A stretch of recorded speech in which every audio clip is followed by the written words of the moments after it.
Muy buenas tardes, público de Infocorum. Nos encontramos en el Senado de la República y pues estamos honrados de tener una ocasión de entrevistar a César Cravioto, senador, que es una de las voces más intensas, más fuertes en este momento en el debate que se está dando en torno a la reforma electoral, este proyecto de Andrés Manuel López Obrador, que augura una posibilidad de actuar sobre uno de los problemas más sensibles de la democracia mexicana, que es la falta de confianza en los órganos que se mueven en este tema, la falta de confianza en el proceso en general, y pues no es un problema de México, sino un problema del mundo. El tema de la democracia y la posibilidad que tiene la ciudadanía de entender, compenetrarse con la democracia y seguir confiando en ella como modelo. César, muchas gracias por esta entrevista, por esta ocasión. Pues primero que nada, quisiera que nos comentaras un poco para nuestra audiencia de los puntos nodales. Sabemos que tú has resaltado mucho esta parte del ahorro que implicaría esta reforma para la nación, cerca de 50,000 millones de pesos. Pero más allá de lo económico, en términos de reconstrucción, un poco de esta idea de democracia para la ciudadanía, ¿qué significaría esta reforma? Bueno, primero agradezco la visita que me hacen aquí al Senado de la República y la entrevista, siempre hablar con medios independientes, con medios locales, con medios de jóvenes como tú que están abriéndose camino en este difícil mundo de la comunicación, pues siempre busco darles entrevistas porque sé que es parte del trabajo que realizan, y agradezco la visita y un saludo a todos mis paisanos poblanos. Sobre tu pregunta, yo digo que la reforma electoral que mandó el presidente López Obrador, que está ahorita ya discutiéndose en la Cámara de Diputados, tiene dos fines: hacer que tengamos todos una democracia más efectiva y más eficiente. Más efectiva, voy a empezar con eso porque es justamente tu primera pregunta. El INE nos ha vendido, nos quiere vender que tenemos una democracia casi perfecta en el país, y eso es una verdadera mentira. No tenemos una democracia perfecta, a pesar de que Morena ha ido avanzando en todo el tema electoral, a pesar de que ganamos en el 2018 rotundamente con 30 millones de votos, de que ganamos en el 2021, que la mayoría del Congreso y la mayoría de las gobernaturas, que ganamos en el 2022 también la mayoría de las gobernaturas. No estamos satisfechos como se están dando los procesos democráticos en el país. Hay muchos casos, por ejemplo, ahora en la elección del 2022, a pesar de que se ganaron 4 de 6 gobernaturas, a pesar, por ejemplo, que ganamos Tamaulipas, lo que ocurrió en Tamaulipas fue un proceso electoral terrible, donde hubo se apresó a compañeros nuestros, se hicieron órdenes de aprehensión contra diputados, presidentes municipales, contra los hijos de nuestro candidato a gobernador. Hubo mucha violencia. Ganamos la elección, pero no estamos satisfechos en cómo se dio el proceso. No se diga lo que pasó en Aguascalientes o en Durango, donde los gobiernos estatales no solo operaron con todo como al viejo estilo del PRI, sino que la policía estatal y municipal, por ejemplo de Aguascalientes, aprendía a los compañeros que iban de otros estados a hacer trabajo político a favor de Morena.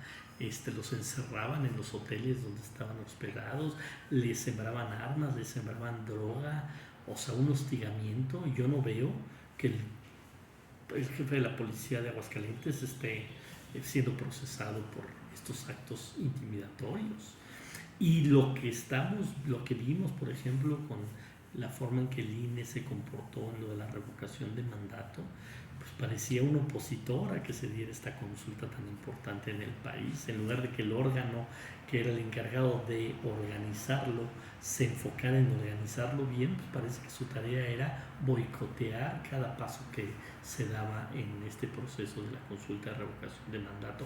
O ahora lo que está haciendo el INE con comunicadores, con gente de las redes sociales, que los está literalmente hostigando judicialmente para que bajen tweets, para que bajen publicaciones en redes sociales ¿Qué es eso? Eso lo está haciendo el órgano electoral de este país. El que tiene que fomentar la democracia es el gran inquisidor del 2022 en México. Entonces no estamos de acuerdo en cómo se está llevando, cómo está utilizando el aparato, digamos, del Instituto Nacional Electoral, los gastos suntuosos que tiene el INE y esta forma ya cada vez más descarada de no ser un árbitro imparcial, sino cada vez más parcial.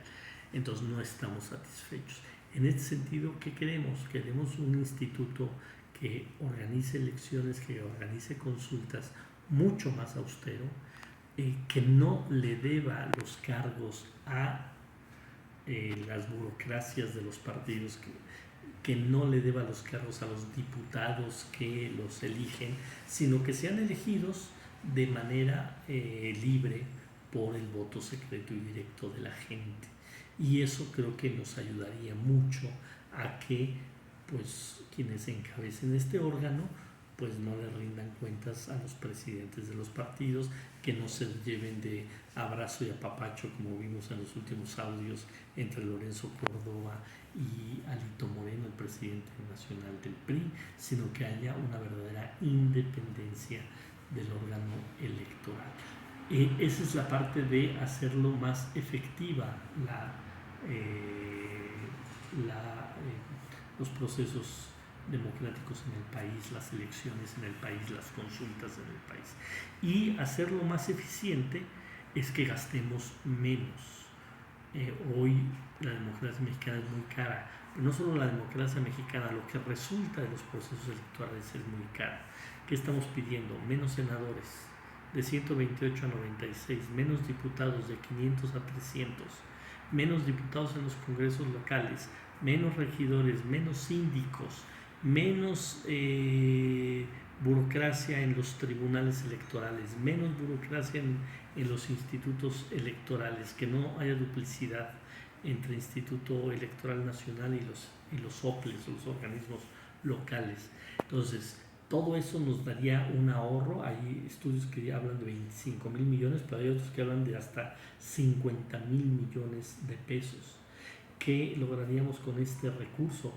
Pues destinarlo a infraestructura, a salud, a educación, a mejores condiciones para los programas sociales, en lugar de que se quede en la alta burocracia de los partidos, menos dinero a los partidos políticos también, por supuesto. Entonces, en lugar de que se quede el dinero en la alta burocracia de los partidos, pues se vaya el recurso a los programas sociales y a la obra pública. Dicen que lo estamos haciendo para afectar a la oposición, todo lo contrario. ¿Quién tiene más senadores? Morena. Entonces, ¿quién tendría menos senadores? Pues Morena. ¿Quién tiene más diputados federales? Si se reducen 200 diputados federales, ¿a quién le quitarían más diputados federales? A Morena. ¿Quién tiene más síndicos y más regidores? Pues somos el partido que más municipios ganamos en el país, pues a Morena. ¿Quién recibe más dinero del presupuesto como partido político? Pues Morena, porque es el partido que más ha ganado elecciones. Entonces, el partido más afectado sería Morena, y Morena es quien está impulsando esta reforma. En cambio, el PRI y el PAN son los que se oponen a que haya austeridad en la democracia en este país. Entonces, ahorita que está ya el proceso de discusión, nosotros queremos que la ciudadanía conozca el fondo de esta reforma, y si los partidos de la derecha, si el PAN, si el PRI, si el PRD, si el Movimiento Ciudadano votan en contra, o sea, votan en contra de que se liberen 50,000 millones de pesos para la gente y siga ese dinero beneficiando a la alta burocracia de los partidos, pues queremos que la gente lo sepa, queremos que la gente los cuestione, queremos que la gente diga una vez más: si votan en contra, serán unos traidores al pueblo de México, así como fueron traidores en la votación de la reforma eléctrica. Queremos que la gente sepa que si los partidos de la derecha votan en contra de esta reforma electoral, pues volverán a traicionar al pueblo de México. Pues básicamente ese es el fondo de la reforma electoral que hoy, insisto, se está discutiendo en la Cámara de Diputados. Necesitamos algunos votos de la oposición, porque los votos de Morena y de los partidos aliados no llegan a las 2/3 partes, y por eso estamos pidiendo a la gente que le exija a sus diputados. Por ejemplo, Puebla debe tener diputados del PRI, del PAN, del PRD, del Movimiento Ciudadano, pues que les exija que voten a favor esta reforma electoral.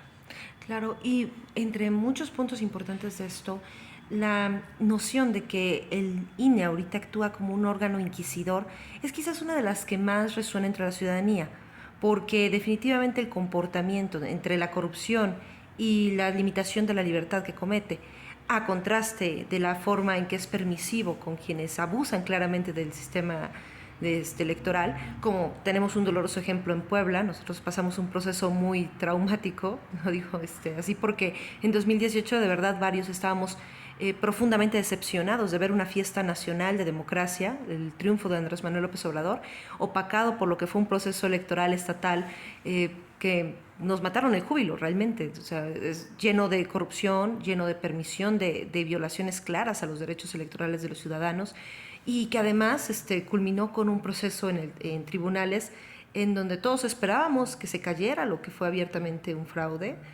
y se ratificó.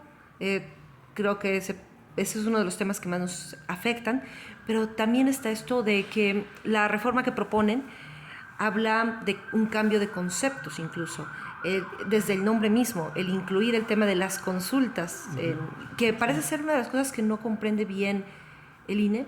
Por ejemplo, muchos hemos visto que las consultas ya entran con Morena, son un proceso electoral también democrático válido, pero el INE lo ha ejecutado mal, como bien lo mencionas, en la rectificación de mandato, pero también en otros procesos. Por ejemplo, en Puebla nos tocó lo del proyecto integral Morelos, y muchos estaban decepcionados de la manera en que estaban planteadas las preguntas, pero eso tiene que ver con el INE y la intromisión que hace. Por ejemplo, en ese tema de las consultas, ¿qué es lo que podemos esperar que mejore? Bueno, es que la democracia no solo debe de verse como procesos electorales cada 3 o cada 6 años, y que el ciudadano solo tenga participación electoral o política yendo a depositar su voto en las urnas cada periodo de estos, sino lo que queremos en la Cuarta Transformación es que se empodere la gente, que la gente sea consultada en temas relevantes para su propia vida, la propia conducción de las decisiones más importantes de un país, pero también de un estado, pero también de un municipio.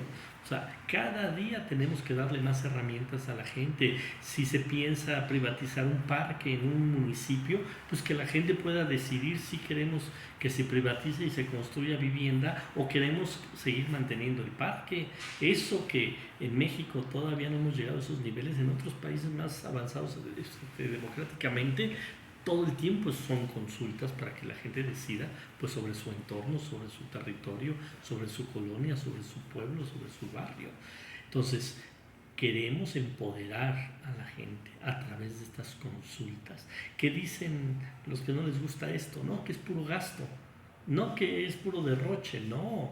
Lo que queremos, y más bien lo que ellos no quieren, es que la gente cada día tenga más herramientas para decidir sobre el futuro de su comunidad. Y lo que nosotros queremos es que el futuro de las comunidades esté en manos de los ciudadanos, verdaderamente, y no nada más, bueno, pues voto por un presidente municipal y ese presidente municipal puede hacer lo que quiera. No puede hacer lo que quiera, votan por él, pero si ese presidente municipal no está haciendo bien las cosas, pues la gente lo va a rectificar el camino de ese municipio a través de consultas. Entonces, ahorita son grandes consultas nacionales, pero después las queremos aterrizar a consultas estatales, consultas municipales, para que vayamos viendo esto con normalidad, que decisiones importantes para una comunidad se decidan por la opinión de una mayoría.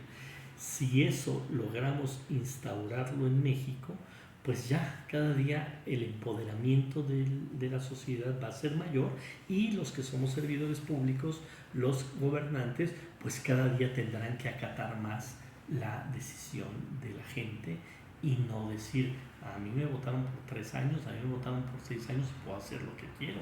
No, o sea, gobernar obedeciendo todo el tiempo al pueblo. Y eso pues a la gente de la derecha pues no les gusta, Sí. obviamente no les gusta porque han gobernado este país como han querido, tanto el PRI como el PAN, y ahora que estamos en todo un proceso de transformación, pues no les gusta que cada vez se empodere más a la gente. Entonces eso por supuesto es uno de los temas más relevantes de la propia reforma. Y lo que acabas otra vez de tocar sobre este INE inquisidor, yo diría que no solo es el INE, o sea, es un andamiaje otra vez de la derecha queriendo taparle la opinión a ciudadanos que con todo el derecho pueden criticar a un legislador, pueden criticar a una legisladora, pueden criticar a una autoridad y no censurarlos por esas críticas. Porque en este andamiaje censor, ¿quiénes son los primeros que dan el paso? Diputados de oposición que no les gusta que la gente los critique. Ellos levantan una denuncia a un ciudadano. Esto es muy importante que lo entienda la gente.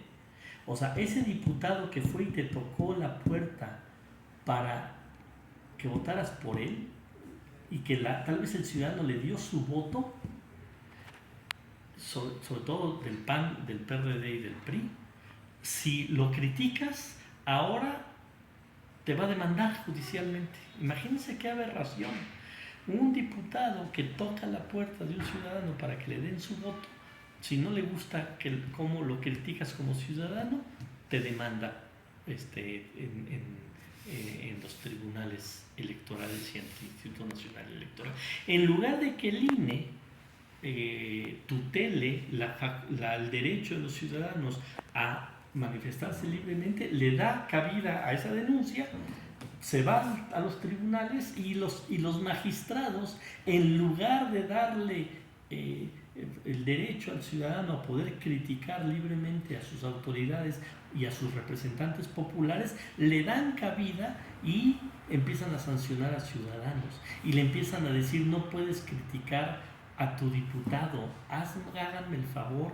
¿A qué niveles estamos llegando? Por eso digo que es un andamiaje que busca censurar, empezando por diputados de la derecha, el Instituto Nacional Electoral y el tribunal o los distintos tribunales electorales. Es una aberración y es algo muy delicado, porque si no, al rato lo que ya quieren es que nadie critique, al rato lo que ya quieren es que nadie diga, no me gusta cómo está actuando este diputado.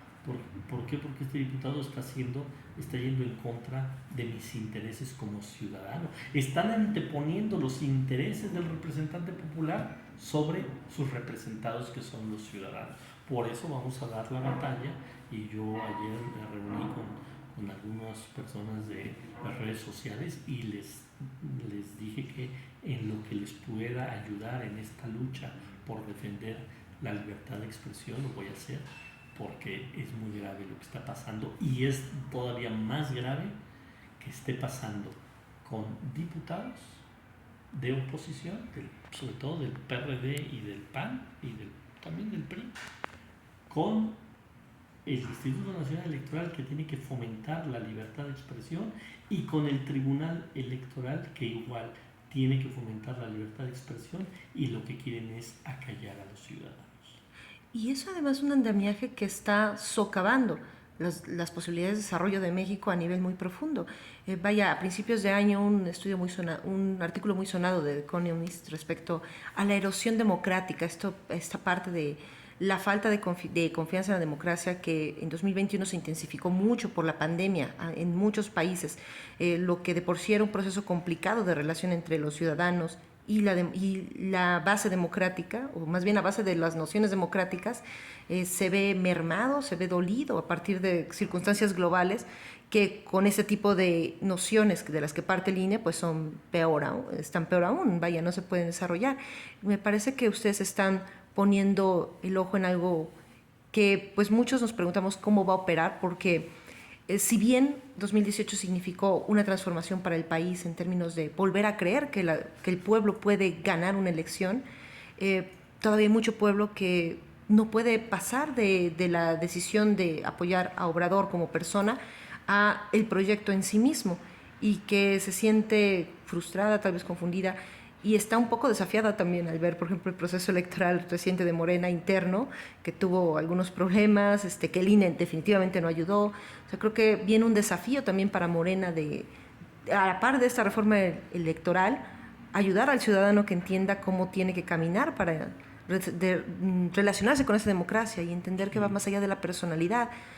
Por ejemplo, en este concepto de la erosión democrática se hablaba mucho de la falta de conexión con lo que significa el valor de la participación en contraste con el seguir a la figura de poder. Sí, insisto, es todo, es navegar contra corriente. O sea, es decirle al ciudadano, todo lo que te dijeron por tantos años, que te metieron los medios de comunicación por tantos años, que te dijeron tus representantes populares, los partidos políticos, la autoridad, olvídalo. Tú tienes el verdadero poder. El ciudadano es el que tiene el verdadero poder. Y lo que queremos es que ese poder lo sientan, que ese poder lo palpen, que ese poder lo asuman. Y estamos hacia allá. O sea, Morena está actuando de manera distinta a cuando actuó el PRI o el PAN, cuando tuvieron el poder absoluto, digamos, de la presidencia, del Congreso, de las gobernaturas. No, Morena no está diciendo todo el poder es para Morena. No, Morena tiene la presidencia de la República, tiene la mayoría en la Cámara de Diputados, la mayoría en la Cámara de Senadores, la mayoría en los congresos locales, la mayoría de gobernaturas. En lugar de que diga todo el poder es para Morena, Morena está diciendo no, todo el poder es para la gente. Y ese es el gran cambio de mentalidad que queremos, porque Morena pasará y Morena gobernará, yo espero que varios sexenios, pero no va a gobernar eternamente. Lo que queremos es que en esta transición donde Morena está al frente de los órganos de poder de este país, legislativos y ejecutivo, dejemos sembrado el que los ciudadanos cada día se empoderen más, para que cuando pase el ciclo de Morena, que pasará, yo espero que todavía tengamos varios sexenios más gobernando y varios sexenios más teniendo la mayoría en el Congreso, pero pasará Morena. Cuando pase Morena de este país, deje sembrado una ciudadanía cada vez más empoderada. Eso es lo que queremos y eso es lo que no quiere la derecha, porque la derecha en México y en el mundo no le gusta ciudadanos empoderados. La derecha busca someter, la derecha busca controlar, la izquierda que busca que todos seamos libres, que todos tengamos criterio y que todos podamos decir la conducción de la forma de vida de nosotros como comunidad la decidimos nosotros los ciudadanos, y las autoridades están para hacer lo que los ciudadanos decimos, no los ciudadanos hacer lo que la autoridad diga. Eso es un cambio de paradigma absoluta, y lo que está haciendo el presidente López Obrador todas las mañanas en la mañanera, donde le explica a la gente, sobre todo dice a los jóvenes que vean lo que pasaba antes en el país, pues es eso, es el reconocer que las cosas se hicieron mal en este país, pero reconocerlo no solo para tirarle al PRI y al PAN, sino para que entendamos que los procesos sociales no estaban bien en México, que los procesos sociales se tienen que modificar y que el que esté en el poder después de López Obrador tiene que también llegar con esa lógica de que el poder se tiene que primero poner al servicio de la gente y segundo darle más poder a la gente. Por supuesto que es todo un proceso y por supuesto que es, yo diría, y eso me lo dijo apenas hace unos días alguien con quien platicaba, decía, de todo lo que está haciendo la Cuarta Transformación. Uno de los tuiteros que están siendo perseguidos por la derecha decía, todo, o sea, el Tren Maya está bien, la refinería está bien, pero lo más importante que está haciendo la Cuarta Transformación y el presidente de la República es cambiarnos el chip a los mexicanos, de entender que no podemos volvernos a someter a los poderosos, sino que la gente entienda que el poder la tiene el pueblo. Eso es lo más relevante y yo coincido con él. Eso es, porque eso trasciende un sexenio, trasciende otro sexenio. Para que si quiere llegar otro gobernante fantoche, si quiere llegar otro senador que no voltee a ver a su pueblo, ya la gente le diga, no, este tipo de personajes son a los que ya no queremos en la vida pública del país. Claro, y hablando de trascender el sexenio, no quisiera dejar esta entrevista sin hacer la pregunta, creo que obligada para todos los que sabemos tu trayectoria, que no solo eres cercano a Sheinbaum, estuviste en su equipo, estuviste en la reconstrucción de la ciudad tras un evento que lastimó al país, los sismos que hubieron, pero también pues colaboraste con el gobierno de Andrés Manuel López Obrador, también tuviste trabajo con Marcelo Ebrard en otras instancias, y en este conocimiento que tienes tan profundo, tan cercano de estos procesos, ¿qué es lo que o puedes observar, por ejemplo, en contraste? Cuando López Obrador estaba en la jefatura de gobierno, rumbo a ser, sufrió un fraude precisamente por todos estos problemas electorales, todos estos sistemas de corrupción de la derecha, pero la voluntad de la gente estaba apuntando hacia él por esa trayectoria, por ese moverse. Se veía no es solamente una corcholata, sino la corcholata, digamos, como presidenciable, que todos esperábamos.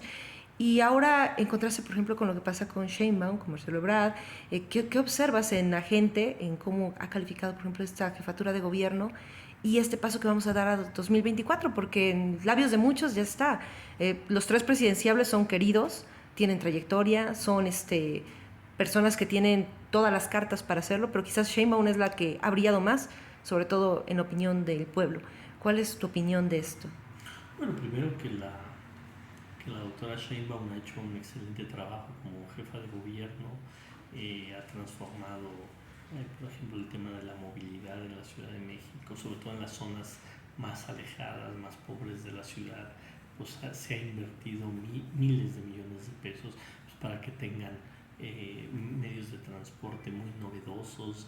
Está trabajando mucho, por ejemplo, en rehabilitar parques, otra vez ya no parques en Chapultepec, en Reforma, sino en Iztapalapa, en Tláhuac, en Xochimilco, en Gustavo Amadero, donde generalmente no se invierte en la gente. Tiene un programa muy importante, así como el gobierno federal tiene los programas para ayudar a los jóvenes estudiantes de prepa, de universidad, a jóvenes construyendo el futuro.